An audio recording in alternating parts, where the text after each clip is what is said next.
Pada video kali ini, Mimin akan kembali berbagi cerita, dan cerita horor kali ini ditulis oleh Fajri Asya dengan judul Penglaris.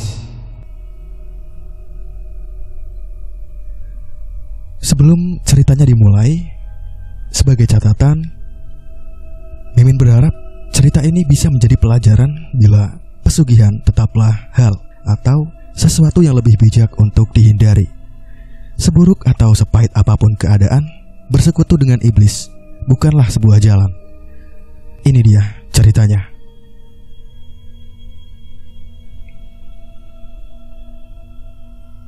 Warga desa Kojo tampak berkerumun di sebuah rumah kecil bertembok bambu yang dianyam. Kondisi malam hari dengan beberapa lampu remang-remang yang berada tepat di teras rumah. Dalam sebuah bilik, terdapat kakek tua tengah terbaring lemas dengan beberapa pria yang sedang berkerumun. Semua menunjukkan raut wajah sedih. Mengapa tidak? Orang yang menjadi sesepuh desa tersebut kini terserang penyakit yang konon susah untuk disembuhkan. Bagaimana ini, Mbah? Pria dengan postur tinggi, berkulit putih, memohon kepada pria paruhbaya yang sedari tadi memegang kepala kakek tua itu. Mbah Nursam hanya menggeleng dengan mengerutkan dahinya. Perasaan tak mengenakan. Kondisi Mbah Sanawi terus-menerus melemah. Mbah Nursam tampak menyibak baju lengan panjang milik Mbah Sanawi yang memang menutupi lengan miliknya. Ia terkejut melihat tulisan Arab dengan tinta berwarna hijau tua. Apa kuwi, Mbah? Lagi-lagi Mbah Nursam tak menjawab. Ia masih teliti membaca lafaz Arab itu. Dengan mulut yang terus berkomat kamit, dahinya tambah berkerut. Matanya kini sedikit memerah. Kini ia menutup kembali lengan Mbah Sanawi itu, lalu melangkah mundur dan menatap pria tinggi itu yang sedari tadi memberinya pertanyaan. "Piye, Mbah? Apa penyakitnya?" Mbah Nursam menunduk, lalu menepuk pundak pria muda itu yang diduga bernama Lukman. Mbah Nursam menggeleng dengan pelan, dengan mata yang masih memerah, sedikit membendung air mata yang hendak keluar. Mari keluar sebentar." Mbah Nursam kini menggandeng tangan Lukman menuju bilik depan. "Mbak Nar, tunggu na bapak ning jero kamar. Aku karo Mbah Nursam enek kepentingan." Narti, anak perempuan Mbah Sanawi, masuk ke dalam bilik untuk berganti menjaga bapaknya. Duduk bersila di atas dipan dengan alas kaki dari anyaman daun kelapa kering, tampak serius menatap empat mata. Mbah Nursam beberapa kali menarik nafasnya dalam-dalam untuk mengatakan sesuatu hal yang sangat penting untuk keselamatan Mbah Sanawi. "Piye, Mbah?" Mata Lukman terus menatap mata Mbah Nursam tanpa berkedip. Kedua telinganya sudah siap untuk mendengarkan penjelasan dari sang Mbah Nursam. "Bapakmu sebenarnya gak ada penyakitnya. Dia ini hanya diserang oleh seseorang." "Maksud Mbah? Kayak ilmu santet?" Mbah Nursam mengangguk pelan dengan sekali menelan ludah kasar. "Gak mungkin, Mbah. Bapakku punya susuk penangkal santet atau orang yang mau jahat." Lukman bersikeras bahwa bapaknya tidak mungkin terkena ilmu santet itu. Apakah tadi di lengan kanan yang tadi Mbah buka ada lafaz Arab itu? Ternyata Lukman tahu menau hal susuk yang memang sudah digunakan Mbah Sanawi sedari masa muda. Iya, lebih tepatnya bapak bilang itu untuk penangkal dari mara bahaya. Jadi pas Mbah Nursam bilang kalau bapakku kena santet, rasanya kurang percaya. Mbah Nursam hanya tersenyum tipis mendengar ungkapan pria muda itu. Riuh suara warga yang mulai memadati rumah Mbah Sanawi. "Le, kamu bilang ke warga untuk pulang saja. Bilang saja bapakmu itu tidak kenapa-kenapa." Kini Lukman beranjak dari tempat duduknya lalu menghampiri warga yang memang sudah berkerumun sedari tadi. "Pak, Bu, mohon maaf. Ini sudah malam, sebaiknya kalian semua kembali ke rumah masing-masing karena bapak saya butuh istirahat," tutur Lukman. Seketika warga tersebut pergi.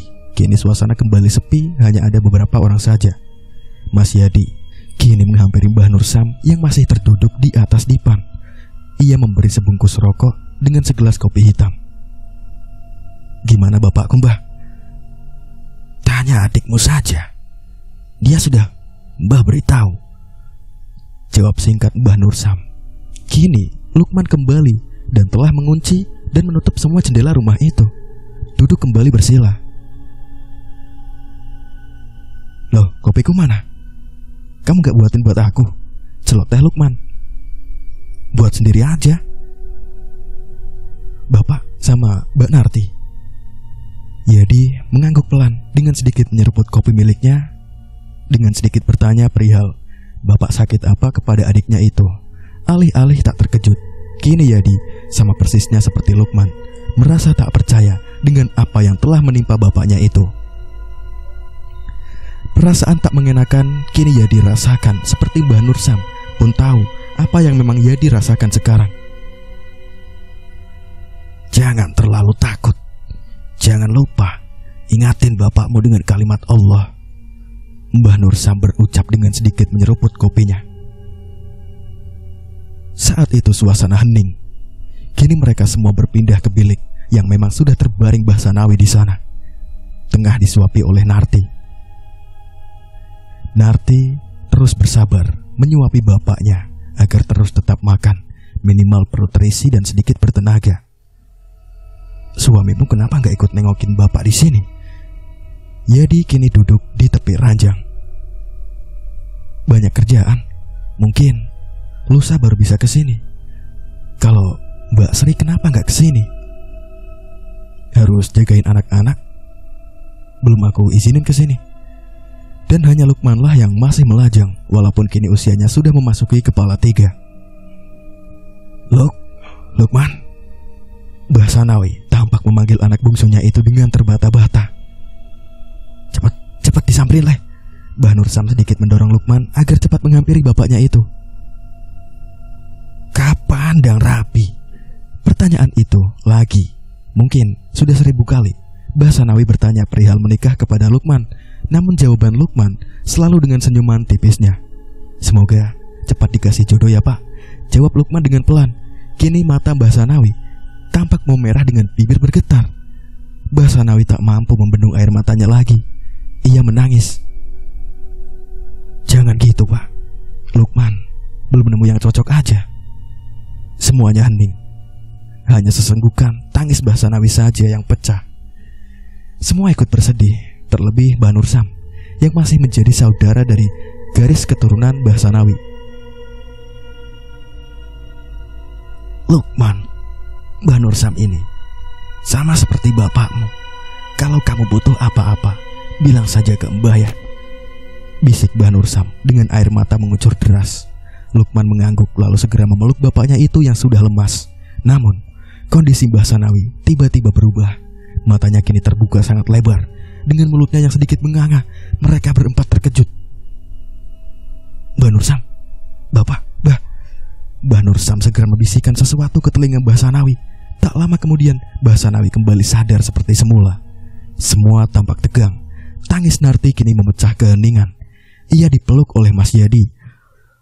Lukman masih berada tepat di samping Mbah Nur Sam dengan buku Yasin kecil yang memang ia ambil dari laci dekat dengan ranjang tidur bapaknya. Ayat-ayat Yasin dibacanya dengan pelan. Mbah Nur Sam terus berkomat kamit membisiki telinga Mbah Sanawi. Bacaan Yasin kini saling bersautan satu sama lain. Narti dan Yadi ikut membacanya juga. "Bapak, kenapa lagi Mbah?" Lukman menaruh wajah sangat tegang bukan main. Karena bibir bapaknya kini sedikit pucat membiru. Kini ia melanjutkan lantunan ayat-ayat Yasin kembali walaupun dengan tangis yang mengucur deras. Hanya berselang waktu 15 menit, kondisi sudah bisa aman terkendali. Mbah Sanawi kini sadar dengan nafas yang tersengal-sengal. Piye rasane?" Mbah Nur Sam tampak bertanya kepada Mbah Sanawi. Namun Mbah Sanawi hanya menggelengkan kepala dengan isyarat tangan yang tampak mengibaskan seseorang untuk pergi. "Siapa yang kamu suruh pergi? Kini Mbah Nursam terus bertanya. Namun tak ada jawab dari Mbah Sanawi itu. Bibirnya seperti terkunci. Ia hanya bisa mengisyaratkan dengan tangannya. Suasana masih hening. Lantunan ayat-ayat Yasin tadi tak bersautan lagi. Semua tampak fokus pada gerak-gerik Mbah Sanawi yang sedari tadi mengisyaratkan sesuatu. Kamu sudah kunci semua pintunya, Leh? Lukman mengangguk dengan pelan. Namun Yadi tiba-tiba mundur, lalu pergi ke arah bilik paling belakang dapur. Yadi melihat ada sedikit celah tak tertutup dari pintu paling belakang itu. Yadi masih berdiri, terdiam, karena ia sedang merasakan ada seseorang yang tengah mengintip sedari ia menginjakan bilik itu. Berjalan dengan pelan untuk menutup pintu belakang itu dengan rapat. Namun bunyi seperti pijakan orang terdengar di saat langkah Yadi maju menutup pintu. Aku pikir sudah kukunci tadi sehabis bikin kopi, gumamnya. Namun Yadi terus memberanikan diri. Ia melangkah maju dengan cepat, tak menghiraukan suara yang ia dengar tadi.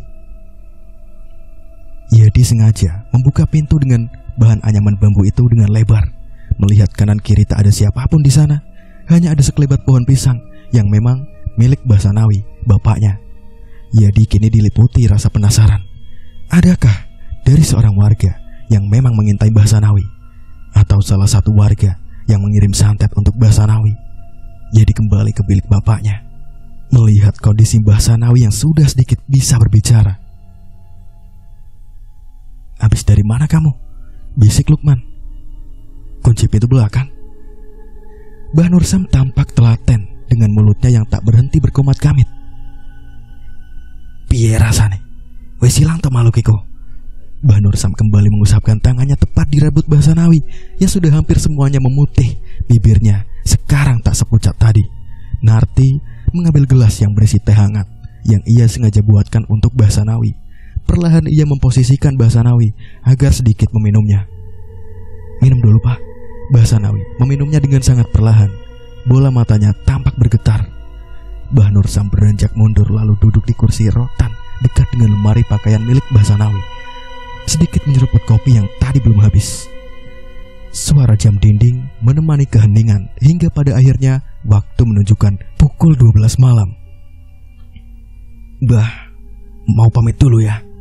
Mbah Nursam tampak beranjak dari duduknya lalu menghampiri Mbah Sanawi untuk berpamitan.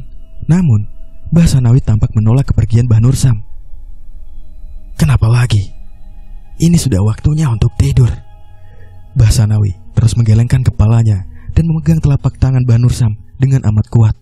Ia terus menggeleng agar Mbah Nursam tak beranjak dari rumahnya. Iya Mbah, di sini saja, temani kami, gerutu Lukman. Mbah Nursam menghela nafasnya perlahan lalu duduk kembali dengan mata yang sedikit ia tahan rasa kantuknya. Hening, sudah berada di jam tengah malam. Lukman duduk persis di samping Mbah Nursam setelah menidurkan bapaknya itu. Ia tampak sangat mengantuk hingga sesekali ia memejamkan matanya. Narti sudah terlelap di kursi panjang samping ranjang Mbah Sanawi, sementara Yadi masih fokus pada gawai miliknya. Turu saiki, perintah Mbah Nursam kepada Lukman. Lukman terkejut karena ia setengah sadar mendengar ucapan Mbah Nursam tadi. Kenapa toh Mbah? Turu saiki, di depan saja. Namun Lukman menggeleng. Ia tak mau berpindah dari bilik bapaknya itu. Ya wes, Mbah mau ke depan saja. Kalian di sini ya. Mbah Nursam beranjak lalu berbaring di depan di area ruang tamu. Tak begitu terang karena hanya ada satu lampu dengan cahaya berwarna jingga menyinari ruangan itu. Baru saja berbaring, tiba-tiba suara ketukan itu terus berbunyi berkali-kali. Mata Mbah Nursam segera menelisik siapa yang tengah malam dengan sengaja bertamu ke rumah Mbah Sanawi. Perasaan tak mengenakan. Mbah Nursam masih tak menggubris ketukan tadi yang terdengar sangat mengganggu. Derap kaki ini terdengar setelah ketukan pintu itu. Layaknya seseorang yang tengah berjalan memutari area rumah Mbah Sanawi, jantung Mbah Nursam berdegup lebih kencang, seperti ada orang yang tengah mengintai. Makhluk kuwi teko maneh. Mbah Nursam Sam kini duduk bersila dengan merapalkan doa-doa. Matanya terpejam layaknya seorang yang tengah bertapa. Tak henti-hentinya ia terus membaca doa-doa hingga suara kaki itu tampak terdengar semakin banyak. Suara pasir yang jatuh di atas genting rumah ikut menambah suasana menegangkan. Mbah Nur Sam masih terfokus dan memejam matanya. Lampu yang sedari tadi menyala dengan tenang kini tampak berkedip berkali-kali.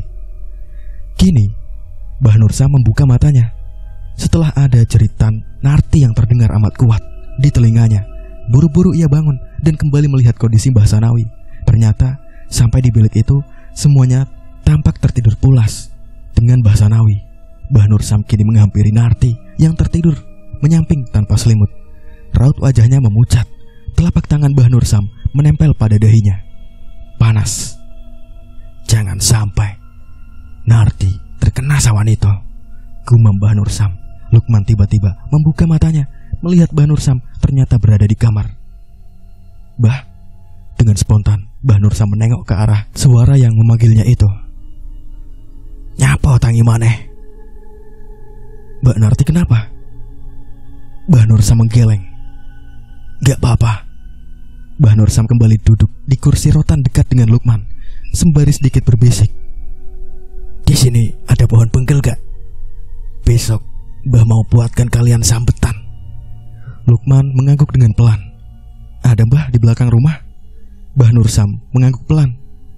Sedikit terkondisikan, ilmu kiriman seseorang ini mungkin bisa saja menyerang orang terdekat dari Mbah Sanawi. Dan Mbah Nur Sam tidak ingin hal itu benar-benar terjadi. Memang kenapa Mbah?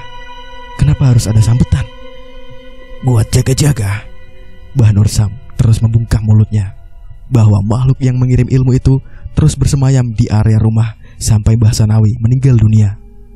Mbah Nur Sam kini bersiaga untuk terus menjaga ketiga anak Mbah Sanawi agar terhindar dari kiriman ilmu itu. Mbah Sanawi terbangun dengan muntahan darah keluar dari mulutnya. Pak, Bapak.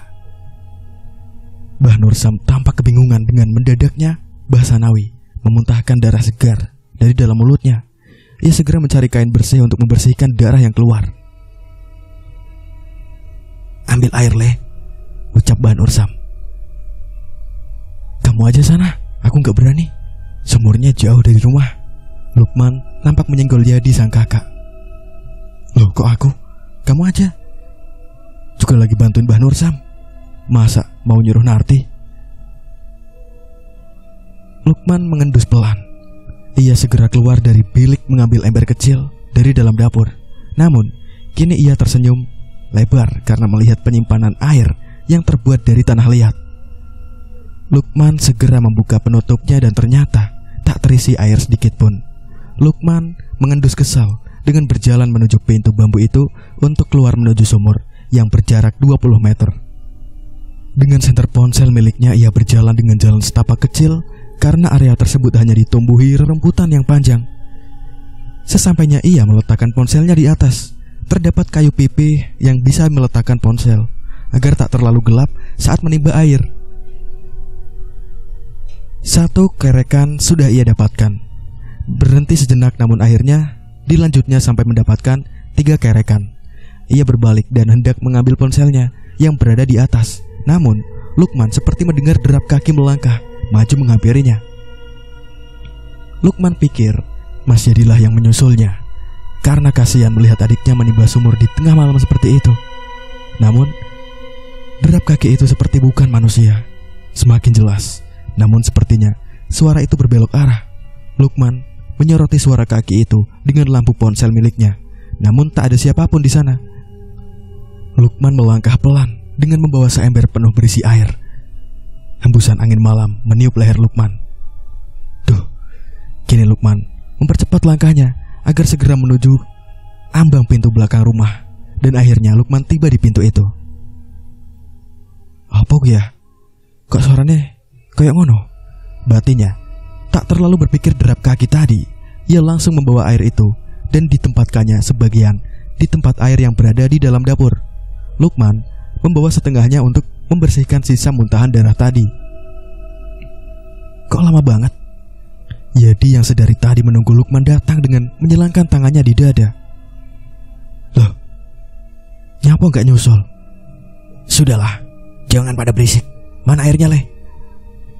Mbah Nur Sam dengan telaten membasuh kain yang kotor tadi dengan air yang Lukman bawa. Dengan terus berkumat kamit membaca rapalan doa, akhirnya darah itu segera bersih dari kain tadi. Lukman dan Yadi saling menatap heran satu sama lainnya. Sementara Narti masih mengganti sarung bantal yang sudah kotor karena darah tadi. Setidaknya racun itu sedikit demi sedikit keluar dari tubuh bapakmu, Mbah Nur Sam berucap.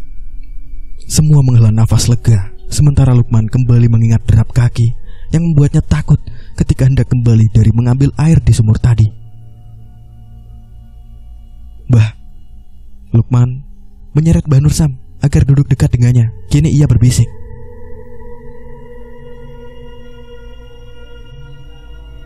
Tadi aku ambil air. Kenapa ya? Ada suara tapak kaki jalan, tapi kayak suara kuda. Kini Mbah Nur Sam menghela nafasnya dengan kasar. Kok meneng, Mbah? Gak perlu Mbah ceritakan sekarang. Besok saja. Sekarang waktunya tidur lagi. Lukman mengendus kesal.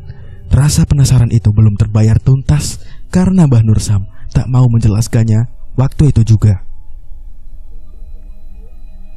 Bangun, Le. Mbah Nur Sam dengan kasar membangunkan Lukman yang tidur di sampingnya.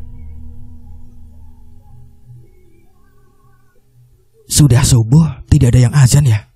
Lukman membuka matanya yang sangat masih merasakan kantuk. Apa, Mbah? Mbah Nur Sam menghela nafas perlahan. Di sini gak ada orang yang azan. Lukman menggeleng. Biasanya bapak yang azan, sekarang sudah gak ada lagi.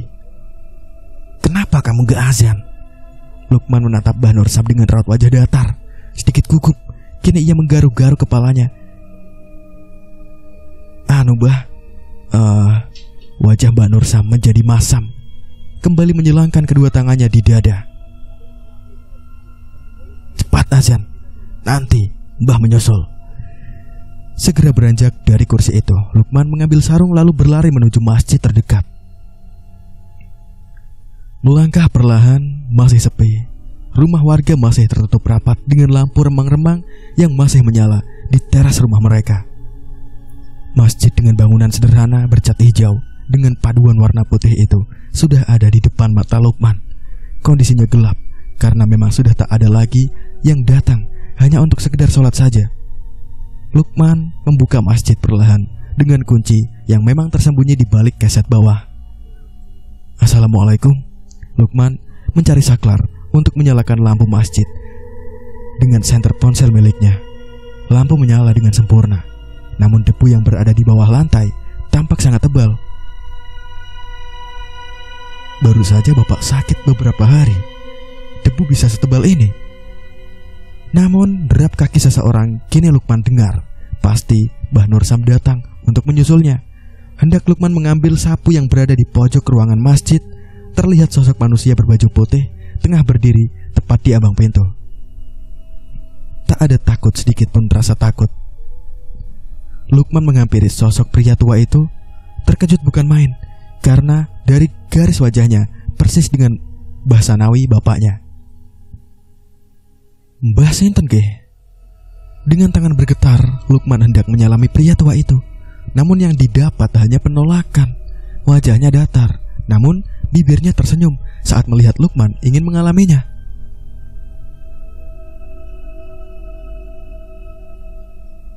Kamu muazin di masjid ini? Lukman mengangguk terpaksa, walaupun ia bukanlah muazin di sini. Saya mau ambil wudhu dulu ya. Lukman tak menjawab sepatah kata apapun selain mengangguk.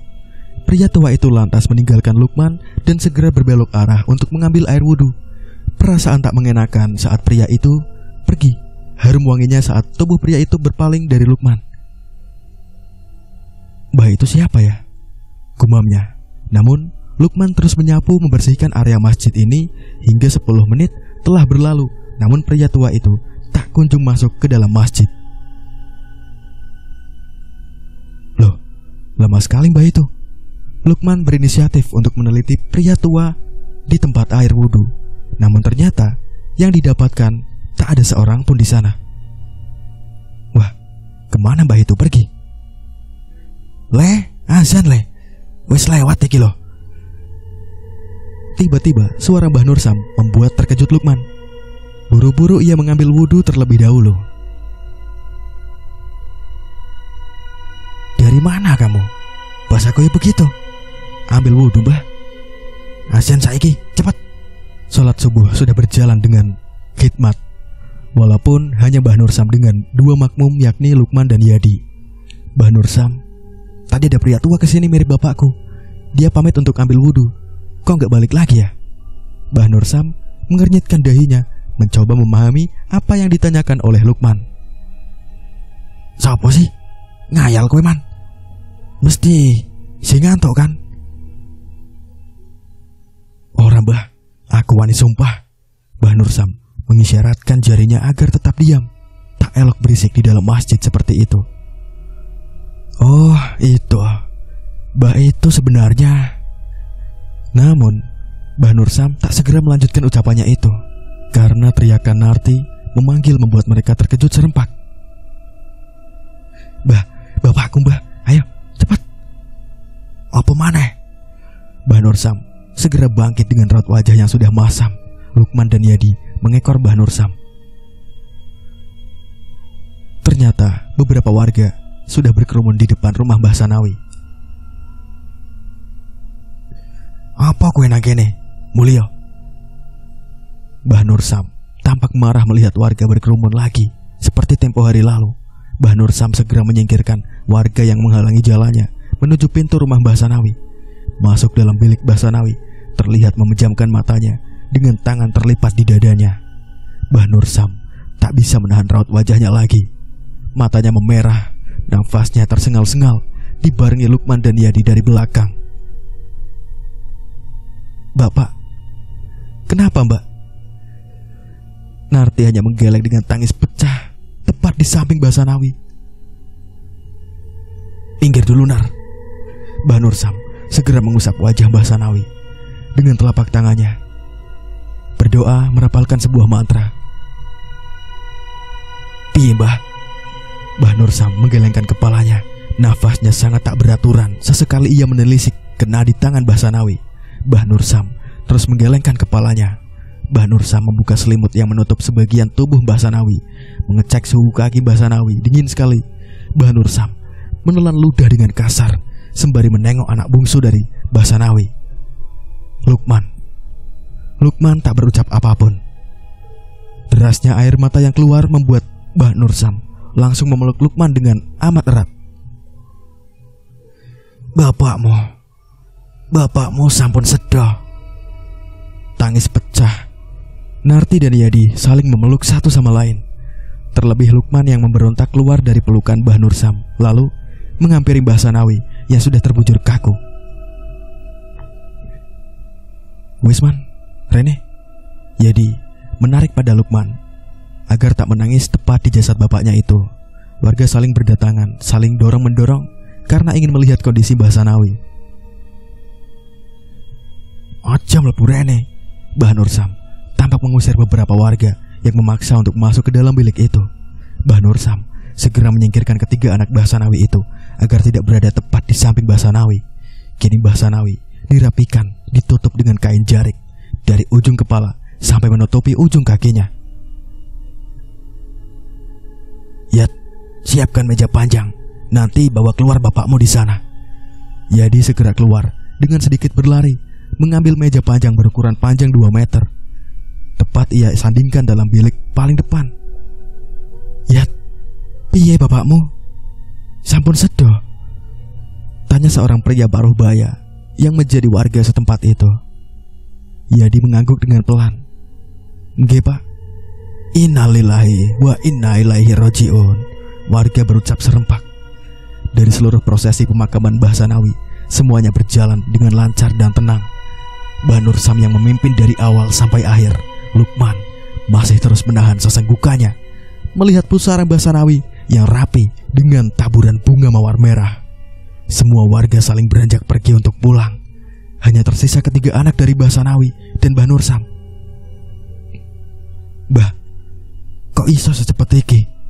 Lukman terus menangis layaknya seorang anak kecil dengan Narti yang terus-menerus memberi pelukan hangat untuk adiknya itu. "Udah leh, kita balik ke rumah aja." Mbah Nursam mengangkat tubuh Lukman dengan paksa, dengan Yadi mengekor. Duduk di teras rumah Mbah Sanawi itu, mereka berbincang-bincang mengenai sebelum Mbah Sanawi itu meninggal. Hanya Nartilah yang mengetahuinya. "Nar, bapakmu ada pesan apa sebelum dia meninggal?" tanya Mbah Nursam. Bola mata Narti tampak memutar dengan menghela nafas pelan.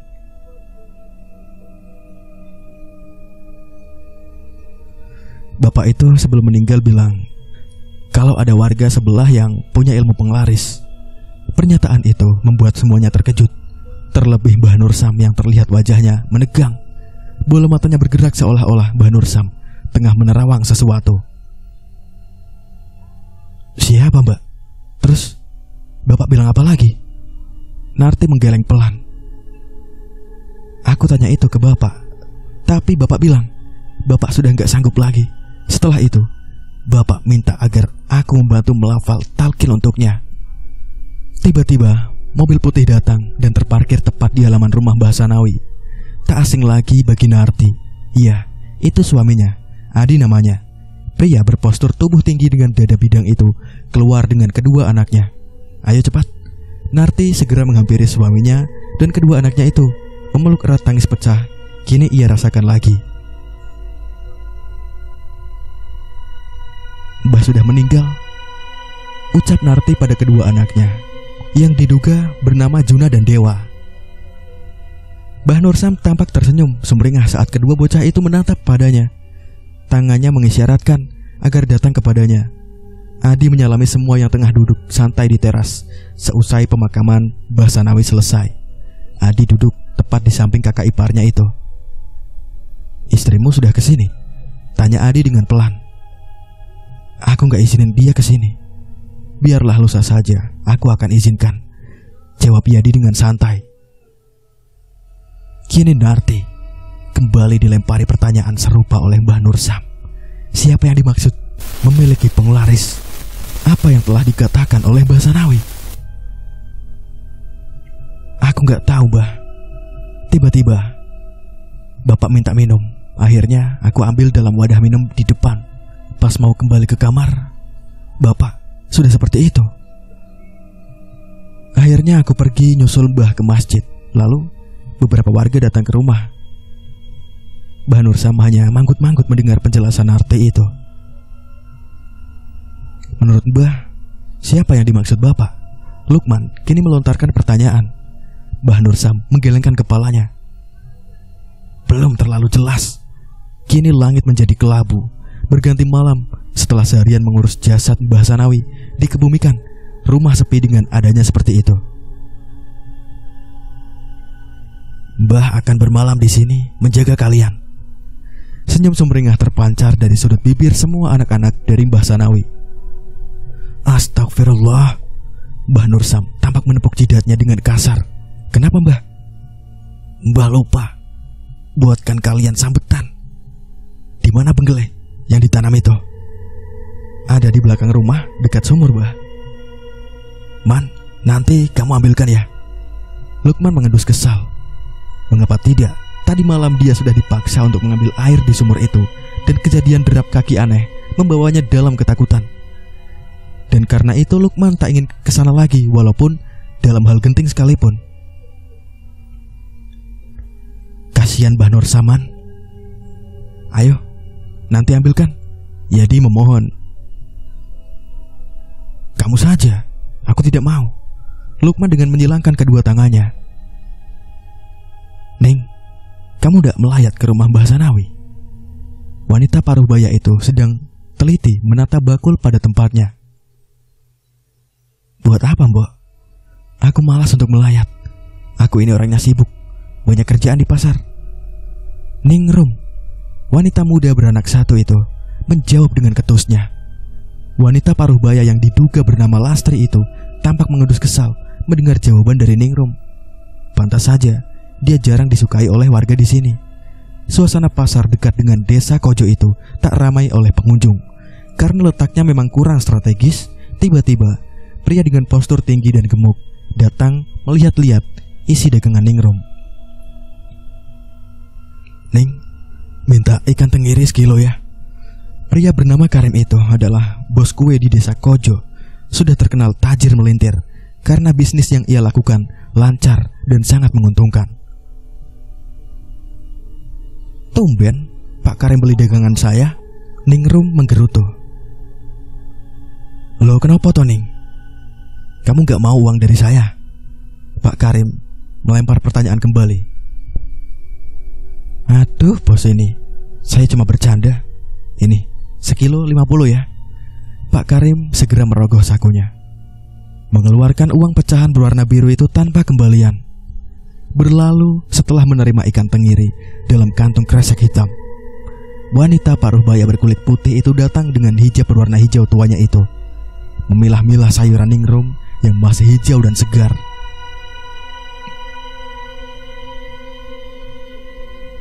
"Ning, kamu kemarin gak pergi melayat Basanawi?"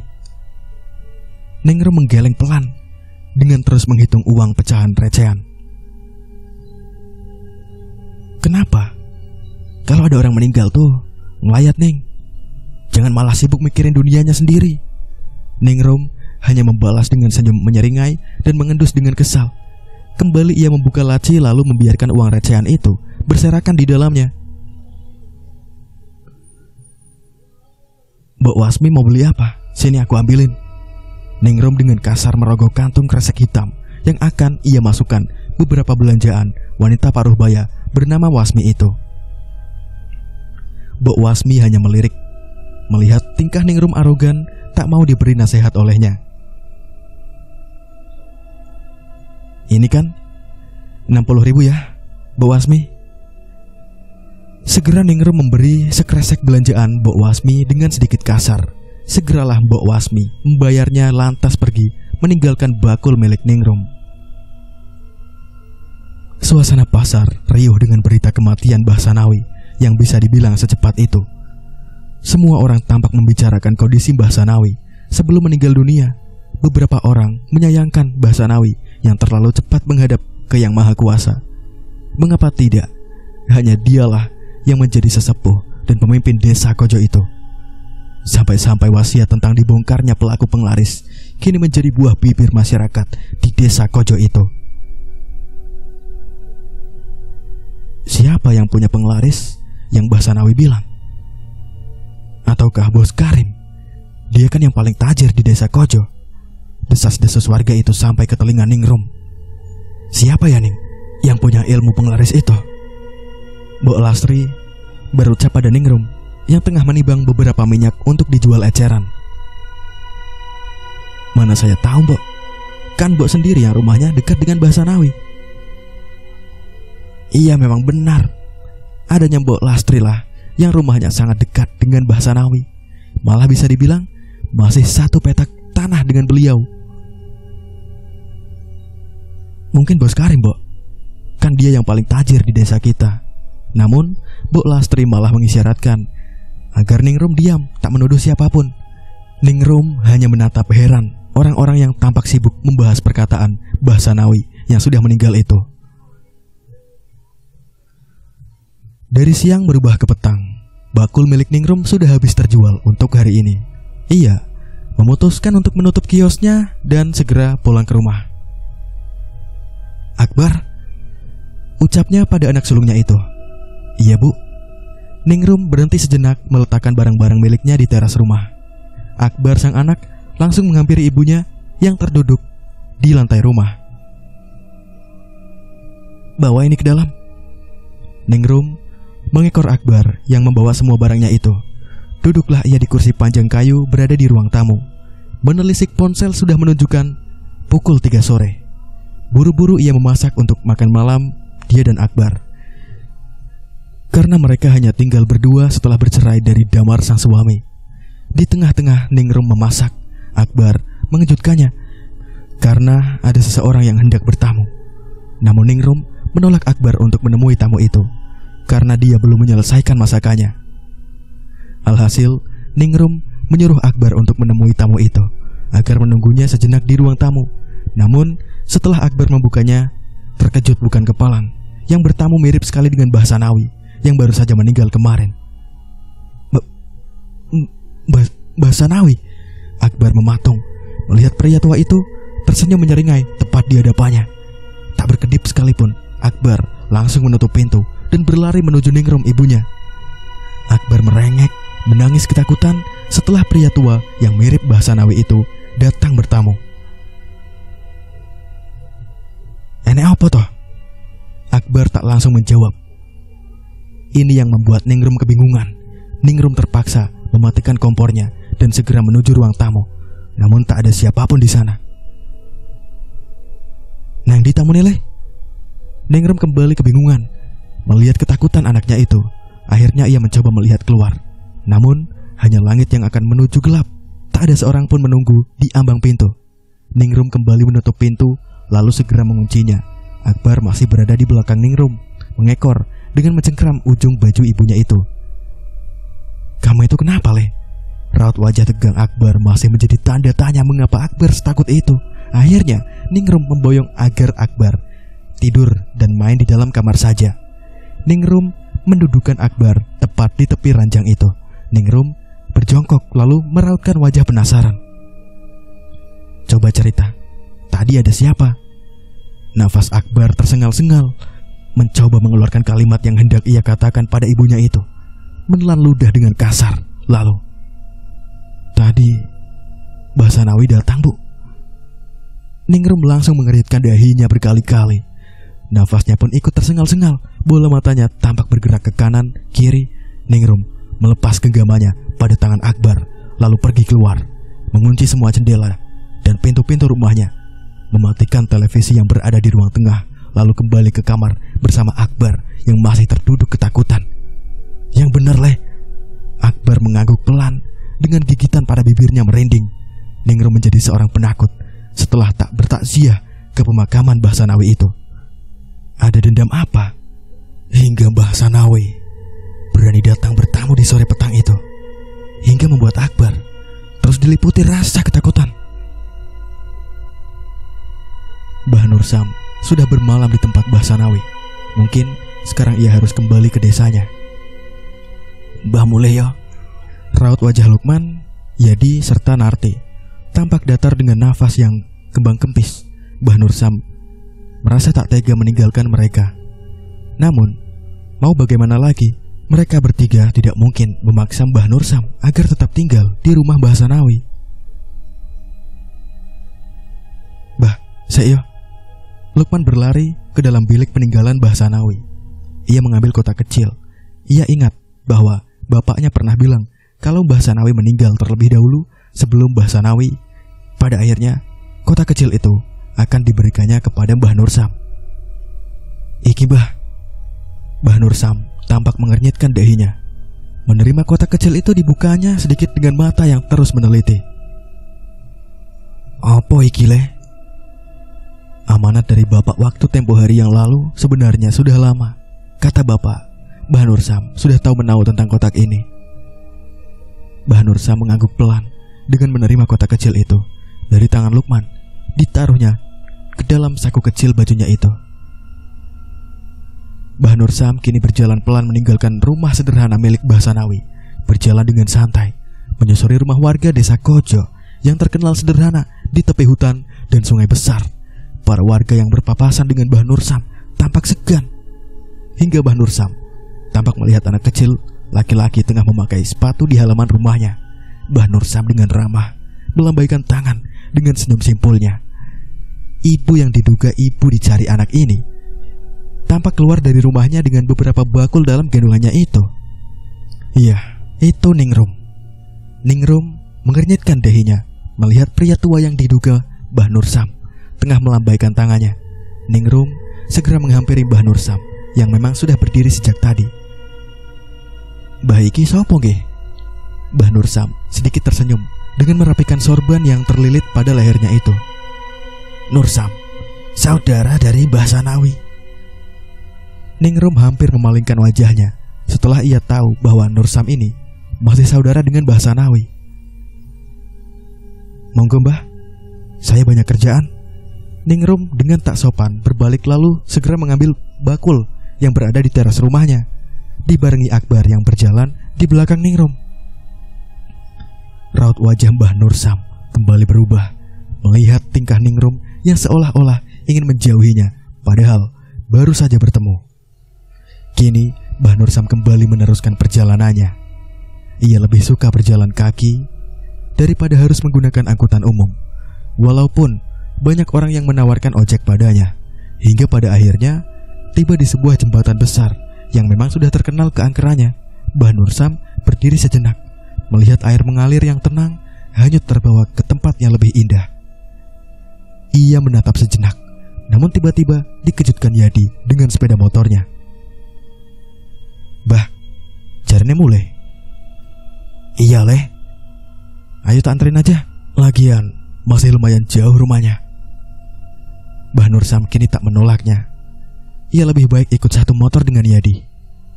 Yat, kamu mau ke pasar? Nggih Mbah. Tak banyak bicara di saat berkendara, hingga pada akhirnya Mbah Nursam tiba di rumahnya itu. Matur suwun ya leh. Yadi mengangguk pelan dengan tersenyum simpul. Ia segera berbelok untuk segera menyelesaikan tugasnya itu. Hanya butuh waktu 15 menit Yadi tiba di pasar dekat desa Kojo tersebut. Ramai orang berlalu lalang hendak ke pasar maupun pulang darinya. Yadi segera memarkirkan motornya itu. Berjalan pelan menyusuri kios-kios kecil yang tertata rapi oleh dagangan-dagangan mereka, hingga ia tertuju pada bakul milik Mbok Lastri, tetangganya. Mbok, Yadi tersenyum simpul dengan beberapa memilah-milah sayuran yang berada di hadapannya itu. Mau beli sayur apa ya? Tumben, kamu pergi ke pasar? Biasanya si Bontot yang pergi. Yadi terkekeh. Mumpung saya masih di kampung, Mbok. Kan dulu Lukman emang tinggal sama bapak di sini. Tampak dari arah belakang Ningrum lagi tergopoh-gopoh dan segera membuka kiosnya. Aduh, kesiangan. Ningrum mengendus kesal. Habis kemana kamu, Ning? Sampai kesiangan begini? Ih, si Mbok kepo. Mbok Lastri melirik. Ditanya malah gitu. Kini Yadi dan Ningrum menatap satu sama lain. Dada Ningrum tampak kembang kempis, sedikit bergetar melihat Yadi. Yadi mengernyitkan dahinya, heran melihat Ningrum yang tampak asing padanya. Mbak. Yadi yang tipe orang yang ramah lebih baik mengawali pembicaraan. Nggih Mas, belanja. Balasan Yadi hanya mengangguk lalu kembali memilah-milah sayuran yang akan dibelinya itu. Namun sedikit Yadi mencuri pandangan Ningrum. Mungkin Ningrum mengetahui Yadi tengah mencuri pandang padanya. Garis wajahnya kini memerah, segera ia memalingkan wajahnya. Yadi hanya terkekeh, membuat Mbok Lastri bertanya padanya. Kenapa Toyat? Yadi tampak mengisyaratkan dengan matanya yang melirik ke arah Ningrum. Mbok Lastri terkekeh pula. Jangan diladenin, wanita kayak Ningrum itu memang aneh, bisik Mbok Lastri. Akhirnya Yadi menyelesaikan belanjaannya itu dan segeralah ia pulang ke rumah. Sampai di parkiran, ia dibuat terkejut oleh Pak Parman yang menjadi ketua RT. Le, tuh, bapak ini ngagetin saya. Ada apa Pak RT? Pak Parman sempat merangkul Yadi dengan berbisik. Kowe sik nang omah bapakmu? Yadi mengangguk pelan. Yadi mungkin sedikit sadar Pak Parman pasti hendak bertanya tentang desas-desus berita penglaris itu. Le, siapa sing duweni penglaris? Yadi menatap heran Pak Parman. Yadi saja belum tahu siapa yang dimaksud almarhum bapaknya itu. Yadi menggelengkan pelan, memundurkan motornya yang hendak keluar dari tempat parkir. Nggak tahu Pak. Loh? Yadi kembali tersenyum simpul, lalu segera tancap gas sebelum pertanyaan demi pertanyaan lain yang akan dilontarkan oleh Pak Parman. ini bakal terus bercabang kalau nggak ada bukti secara jelas, batin Yadi. Man, Yadi segera memarkirkan motornya itu dan kembali memanggil adiknya, Lukman. Ono apa toh? Iki lo sayure. Lukman lari tergopoh-gopoh dengan sebilah golok pada tangannya. Man, nang pasar lagi rame. Rame enek apa? Gara-gara berita penglaris kuwi loh, sing bapak ngomong. Tiba-tiba dari arah dalam tampak Narti dan suaminya keluar. Apa sih? Pada bisik-bisik begini? Tanya Narti dengan pelan. Mas Yadi bahas si penglaris. Lukman berlalu dengan membawa semua sayuran itu. Penglaris? Loh, kan yang punya penglaris kuwi si siapa ya jenenge? Dada Yadi kembang kempis setelah mendengar perkataan adiknya itu.